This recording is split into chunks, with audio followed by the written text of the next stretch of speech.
TV girl Bolanle Olukanni steps away from her usual red carpet duties to tell us the stories of God's wives in her debut production. Take a look.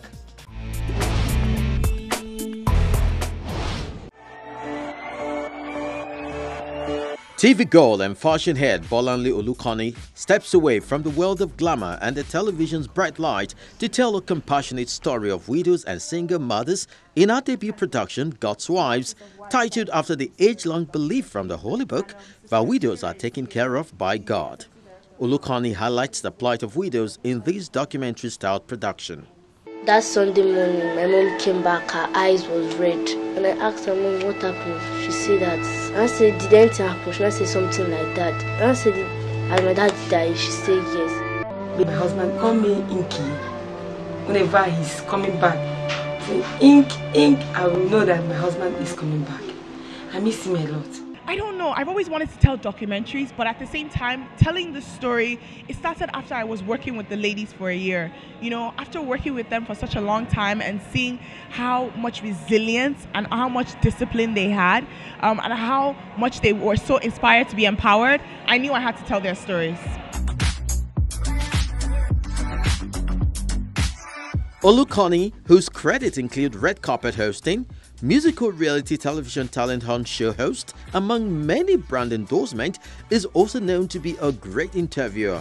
However, she had to contend with a different kind of challenge as she tries to get her subjects to open up on how their lives have fallen apart since becoming widows.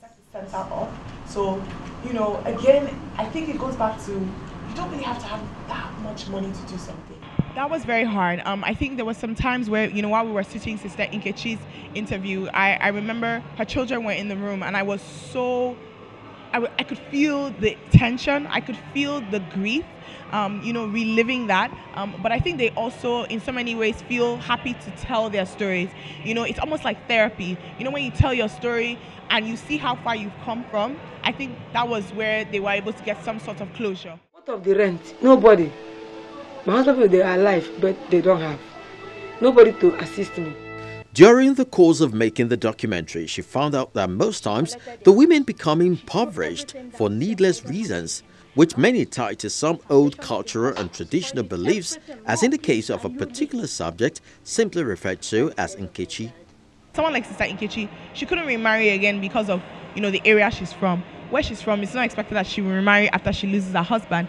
And for me, I was just like, that's not fair. If it was a man, we all know in less than a year he'll probably be remarried. Why should she as a woman not be able to be remarried? She was only 29 when she lost her husband.